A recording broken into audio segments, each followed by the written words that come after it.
మనము ఇప్పుడు పితృపక్షాల గురించి మనం మాట్లాడుతున్నాం. ఈ పితృపక్షాలు ఏ ఏ దోషాలను నివారిస్తాయి, ఏ దోషం ఉన్నవాళ్ళు ఈ పితృపక్షాలు చేసుకోవడానికి అర్హులు అనేది మనం చూసుకున్నట్లయితే, దోషం ఉన్నవాళ్ళు దోషం పోవడానికి చేయవచ్చు, దోషం లేని వాళ్ళు దోషం రాకుండా మనం చేసుకోవచ్చు. ఇక్కడ చూసుకున్నట్లయితే ఫస్ట్ ఇక్కడ చూసుకుంటుంటే పితృదోషం. పితృపక్షాల్లో పితృదోషాన్ని పోగొట్టుకోవడానికి పక్షాల్లో చేసుకోవచ్చు. ఈ పితృదోషం ఎలా వస్తుంది మనకి, అసలు పితృదోషం అంటే ఏంటి అనేది మనం చూసుకుంటే, తల్లిదండ్రులను బాధ పెట్టిన వాళ్ళు బ్రతికున్నప్పుడు వాళ్ళను నరకయాతన అనుభవించేటట్లు చేసిన వాళ్ళు, మాటలతోనో చేతలతోనో, లేకపోతే వాళ్ళకి సరిగా చూసుకోక తిండి పెట్టక, ఇలాంటి వాళ్ళు కంపల్సరిగా పితృదోషానికి గురవుతారు. రెండవది, మన పితరులు లేదా మనం కానీ గోహత్య అనంటే ఆవును హత్య చేయడం.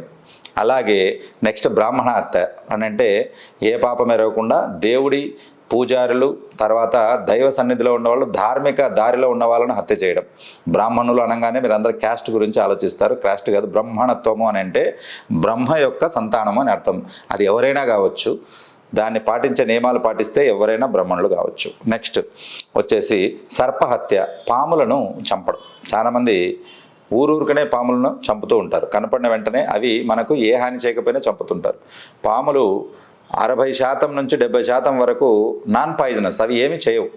30% మాత్రమే పాయిజనస్. అవి కూడా తనకు ఇబ్బంది అయితే తప్ప కాటేయడానికి రావు. అని అంటే వాళ్ళ ఆత్మరక్షణ కోసం చేస్తాయి తప్ప వేరేదేం కాదు. కాబట్టి మనం వెంటబడి మనం చంపడం అనేది కరెక్ట్ కాదు. ఈ భూమి మీద ప్రతి జీవికి, చీమ దగ్గర నుంచి ఏనుగు వరకు అందరికీ బ్రతికే హక్కు ఉంది. నీకు కూడా ఎలా హక్కు ఉందో అందరికీ సమాన హక్కు ఉంది. కాబట్టి దయచేసి వేరే జీవులను చంపడానికి వెళ్ళొద్దండి, అన్లెస్ అంటిల్ మీకు ప్రాణానికి ఇబ్బంది అని అనిపిస్తే తప్ప.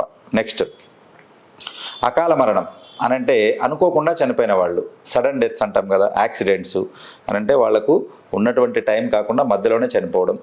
తర్వాత ఆత్మహత్యలు అనంటే వాళ్ళు ఆత్మహత్య అంటే వాళ్ళు అర్ధాంతరంగా జీవితాన్ని ముగించడం, లేదా హత్య చేయబడడం, లేదా హత్య చేయడం. వీళ్ళు హత్య చేసినా లేదా వీళ్ళు ఇంకొకరిని హత్య చేసినా ఇవన్నీ కూడా పితృదోషానికి కారణాలు అవుతాయి. తల్లిదండ్రులను అగౌరవపరిచిన కారణాలు అవుతాయి. జగతత్పితరవు వందే పార్వతీ పరమేశ్వరవు అంటారు. అంటే మనకు తల్లిదండ్రులు, జగత్తుకు తల్లిదండ్రులు ఎవరు? పార్వతీ పరమేశ్వరులు. కాబట్టి వాళ్ళను అవమానించిన, అధర్మంగా మాట్లాడినా, నాస్తికత్వం తీసుకొచ్చి దేవుడు లేడు అని చెప్పినా ఇవన్నీ కూడా పితృదోషానికి కారణం అవుతాయి.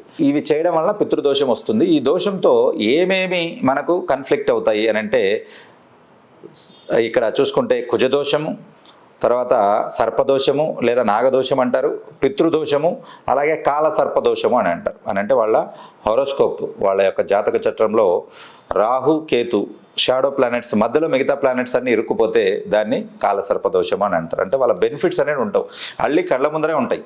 తల్లిదండ్రులు ఇచ్చిన ఆస్తులు ఉంటాయి, కానీ వాటిని అనుభవించలేక కోర్టు కేసుల్లోనో లేకపోతే ఇంకొక ఇబ్బందుల్లోనో ఉంటాయి. మీరు వాటిని అనుభవించలేరు. అని అంటే ఉన్నా కూడా మీరు వాటిని బెనిఫిట్స్ పొందలేకపోతారు. ఇది కూడా పితృదోషానికి కారణం. అలాగే ఇప్పుడు ఇవి దోషాలని చెప్పుకున్నాం. క్యారెక్టర్స్ ఇప్పుడు ఏ కారణంతో వచ్చాయో అని అనుకుందాం.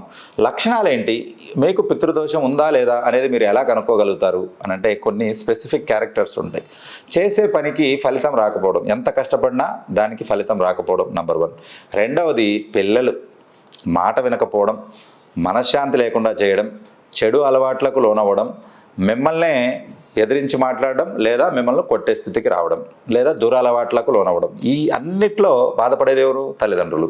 కాబట్టి పితృదోషం ఉన్న వాళ్ళకి వాళ్ళ సంతానం కారణంగా వాళ్ళకి ఇబ్బందులు రావడం. పితృదోషం ఉన్న వాళ్ళకి పెళ్ళి లేట్ అవుతుంది. ఎందుకంటే పితృదోషాన్ని, కుజదోషాన్ని కూడా తీసుకొస్తుంది పెళ్ళి లేట్ అవ్వడం. దాంతోపాటు పిల్లలు కూడా లేట్ కావడం జరుగుతుంది. ఇప్పుడు చేసుకోవడమే 30 ఏళ్ళకి చేసుకుంటున్నారు, 10 ఏళ్ళు లేట్ అయిందనుకోండి వాళ్ళ ఫర్టిలిటీ పీరియడే వెళ్ళిపోతుంది. కాబట్టి 40-45 అయితే లేడీస్కు మెన్సెసే ఆగిపోతున్నాయి. అని అంటే మెనోపాజ్ వచ్చేస్తుంది, జెంట్స్కు స్పర్మ్ కౌంట్ తగ్గిపోతుంది. కాబట్టి ఎవరైతే ఈ సంతానలేమితో బాధపడుతున్నారో, పిల్లలు పుట్టడానికి ఇబ్బంది పడుతున్నారో, వీళ్ళందరూ కూడా పితృదోషం ఉన్నట్టు లెక్క, గుర్తుపెట్టుకోండి. అలాగే ఇక్కడ మనం సైంటిఫిక్గా మనం చూసినట్లయితే పితృదోషానికి ఎలా కనెక్ట్ అవ్వాలని అంటే, మేల్స్ యొక్క స్పర్మ్స్ అంటే ఏవైతే పిల్లలు పుట్టడానికి పిండం దగ్గరికి ప్రయాణం చేసే స్పర్మ్ శుక్ర కణం ఏదైతే ఉందో అది మన యాన్సిస్టర్ను సూచిస్తుంది. యాన్సిస్టర్ అంటే మన పూర్వీకులు. ఎవరు? మన పూర్వీకులు. మనము స్నేక్స్ అని చెప్తారు మన పురాణాలందరూ కూడా. కాబట్టి ఇలాగా ఆ స్నేక్స్ అనేది స్పర్మ్ రెప్లికేట్స్ స్నేక్. ఒక పాముకు తల ఎలా ఉంటుందో శుక్రకణానికి తల అలా ఉంటుంది, తోక ఉంటుంది. ఆ తోకతో అది కదులుతూ దాదాపుగా 8 నుంచి 10 సెంటీమీటర్లు ప్రయాణించి కళ్ళు లేకపోయినా అది అండాన్ని చేరుకుని ఫలదీకరణం చెంది పిండంగా మారుతుంది. కాబట్టి ఇది సృష్టి యొక్క అద్భుతం అన్నట్టు.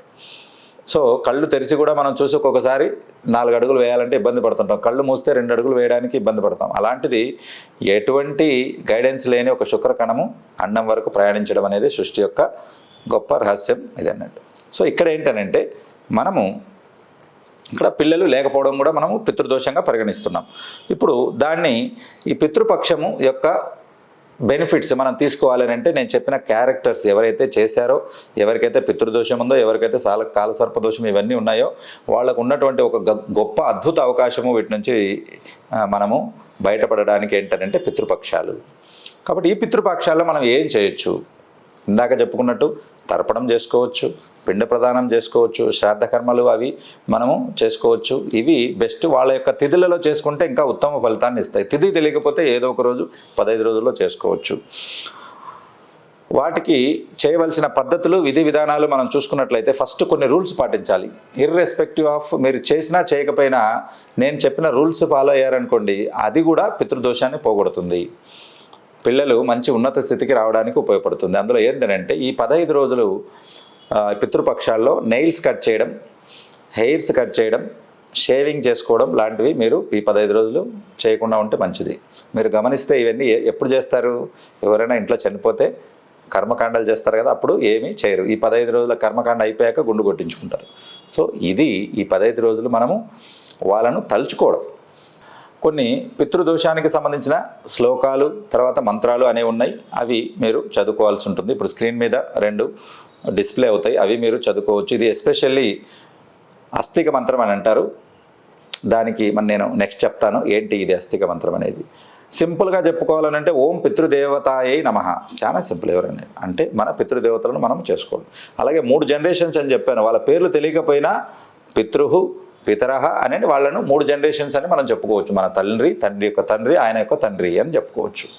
అలాగే ఇక్కడ మనకు పితృ గాయత్రి మంత్రం కూడా ఒకటి ఉంటుంది, అదైనా మనం చెప్పుకోవచ్చు. పితృగణాయ విద్మహే జగత్ ధారిణి నమః తన్నో పితృ ప్రచోదయాత్ ఇలాగా చెప్పుకోవచ్చు.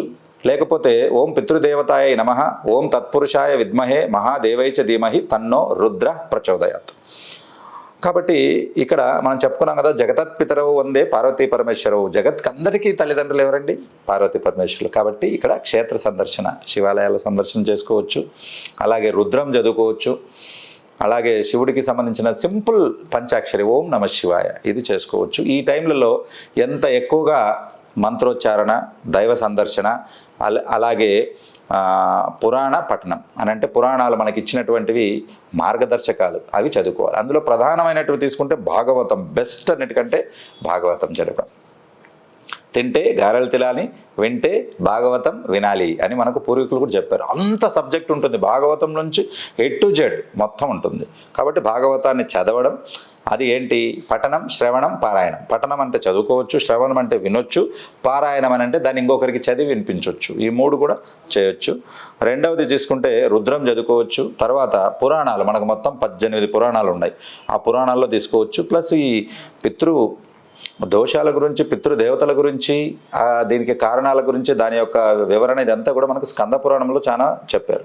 సో అలాగంగా స్కంద పురాణం, శివపురాణం, ఈ రకంగా ఏవైనా పురాణాలకు చదవడం. ఇవన్నీ ఏం సూచిస్తుందని అంటే మనం కొంచెం దైవానికి దగ్గరగా రావాలి.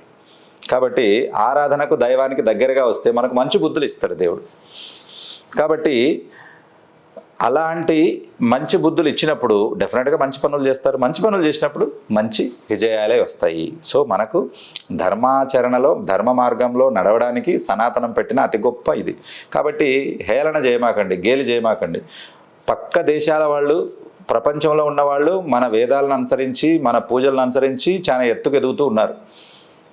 ఎన్నిటికో ఎన్నో పరిష్కారాలకు, ఎన్నో సమస్యలకు పరిష్కారము వేదాల్లో కనుక్కుంటున్నారు, భగవద్గీతలో కనుక్కొని ముందుకెళ్తున్నారు. మనమేమో మన పురాణాలను మనమే అవహేళన చేస్తున్నాం.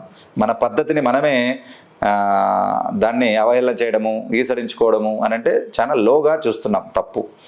ప్రతి దాని వెనక ఒక సైంటిఫిక్ రీజన్ ఉంటుంది. ఆ రీజన్ నీకు తెలియనంత వరకు నీకు దాన్ని ఖండించే అర్హత కూడా నీకు లేదు. ఫస్ట్ రీజన్ ఏంటో కనుక్కోండి. కళ్ళు మూసుకొని ఋషులు మునులు ఒక్క రోజుల్లో లేదు, కొన్ని తరాలు అంటే కొన్ని జనరేషన్స్ వెళ్ళాక మనకు తయారు చేసింది ఇది. ప్రపంచమంతా పాటిస్తున్నారు కాబట్టి మీరు కూడా పాటించండి ఇది అన్నట్టు. సో ఇప్పుడు పితృపక్షాలంటే ఏంటి, వాటితో వచ్చే దోషాలేంటి, ఏం చేస్తే మనకు ఈ పితృదోషం అనేది వస్తుంది, వాటికి మనము ఏ రకంగా నివారించుకోవాలి, చేయవలసిన పద్ధతులు అనేది మనం తెలుసుకున్నాం కదా. ఈ వీడియో మీకు నచ్చినట్లయితే లైక్ చేయండి, షేర్ చేయండి, సబ్స్క్రైబ్ చేయండి నా ఛానల్ శివ ఓం.